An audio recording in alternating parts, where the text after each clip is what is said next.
Vous vouliez du Wildstorm chez Urban? Eh bien, voici un premier pas et une série à ne rater sous aucun prétexte. Ça s'appelle Sleeper et c'est tout simplement le premier tome, la première saison de Sleeper qui paraît en version française chez Urban. Sleeper est déjà sorti chez Semic il y a de nombreuses années, mais il ressort en intégrale, en grand format, avec des pages absolument magnifiques. Alors pourquoi ça ressort et pourquoi sortir du Wildstorm maintenant? Eh bien, regardez le nom des auteurs. Les auteurs s'appellent Monsieur Ed Brubaker et Monsieur Sean Phillips. Et oui, avant de faire Criminal, avant de faire Incognito, avant de faire Fatal, avant de faire Reckless, eh bien, ils ont fait Sleeper. Et oui, c'est un tout jeune Ed Brubaker et un tout jeune Sean Phillips qui, il y a plus de 20 ans, nous ont proposé cette série Sleeper. Et donc, vu le succès en librairie des œuvres de Ed Brubaker et Sean Phillips, puisque vous le savez peut-être, ce sont des très bonnes ventes, puisque c'est plutôt associé à de la bande dessinée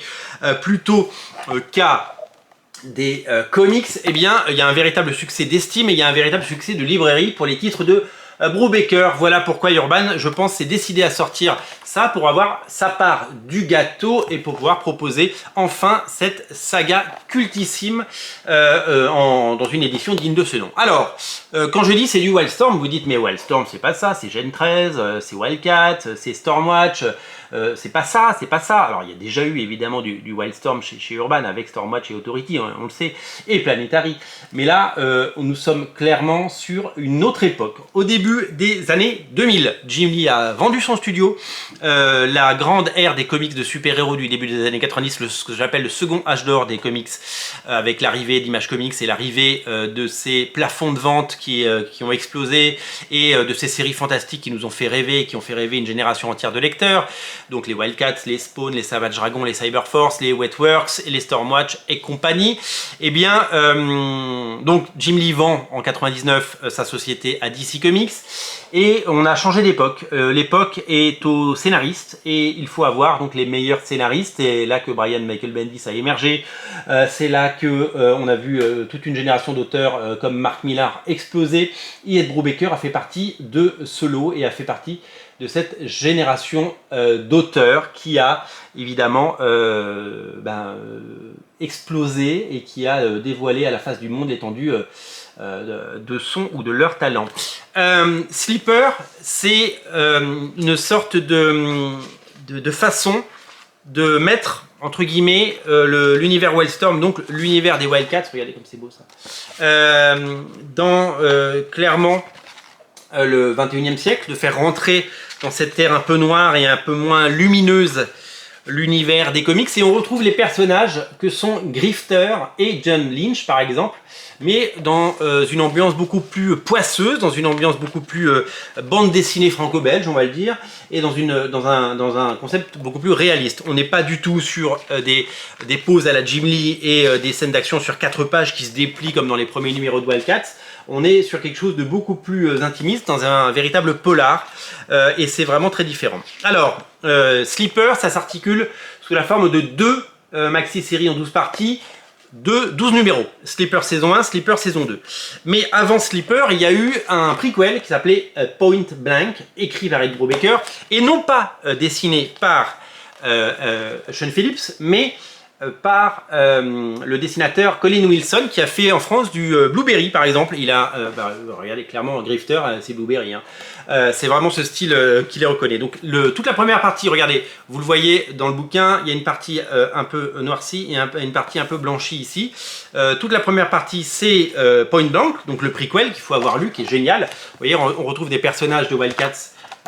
Si vous connaissez Wildcats, il y a le Tao là par exemple qui est là, et puis après on enchaîne sur le style que vous connaissez de Sean Phillips, qui était beaucoup plus jeune évidemment et qui avait déjà ce talent fou et ce génie voilà, ombre et lumière, les blancs, les noirs, un ancrage vraiment magnifique.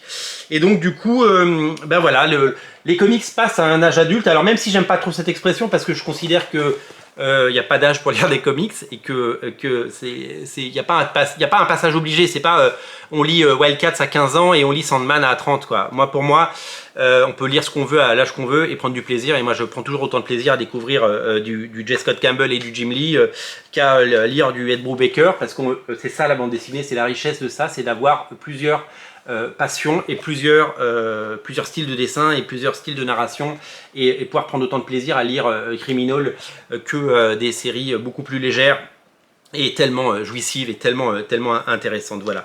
Donc clairement vous avez donc là-dedans vous avez les 6 épisodes de Point Blank et les 12 premiers numéros de Sleeper. Le deuxième tome de Sleeper avec la magnifique couverture sortira très vite et donc vous pourrez le découvrir. Donc voilà, donc ça c'est à lire et à découvrir si vous êtes fan de Brubaker, de Criminal.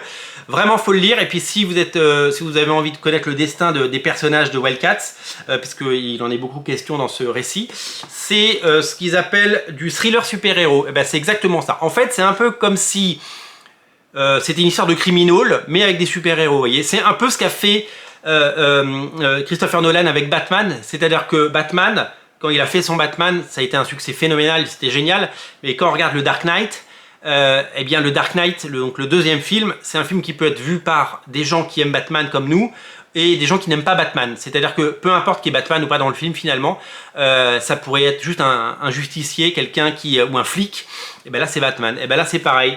Ça anoblit les super-héros parce que souvent ils ont mauvaise presse, même si nous on les aime tels qu'ils sont.